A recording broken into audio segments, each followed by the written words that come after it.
হ্যাঁ, এমনও মানুষ আছে দোয়ার বিরোধিতা করতে করতে গত 20 বছর তার চোখে এক ফোঁটা পানিও বের হয় না।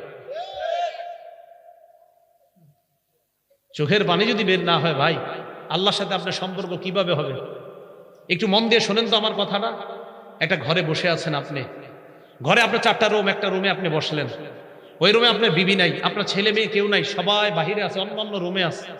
দরজাটা লাগায়া দিলেন, হালকা আলো জ্বলতেছে ঘরের মধ্যে, ফ্যানটা চলতেছে বা এসিটা চলতেছে, সামান্য একটু আলো ঘরের মধ্যে, অথবা জানালাটা খোলা, চাঁদের আলো আপনার ঘরের মধ্যে, লাইটটাও ঘরে নিবানো, ছেলে মেয়ে স্ত্রী কেউ নাই ঘরের মধ্যে, আপনি একা।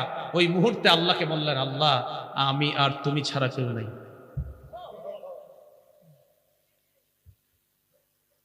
আল্লাহ আপনাকে মাফ করবে না, কারে করবে? আল্লাহ বলে, ইন্নাল্লাযীনা ইস্তাকবিরুনা আন ইবাদাতি, এই ইবাদত দ্বারা এখানে উদ্দেশ্য দোয়া। যারা আমার কাছে দোয়া করা থেকে অহংকার করে, ভাই অহংকারী হয়েন না।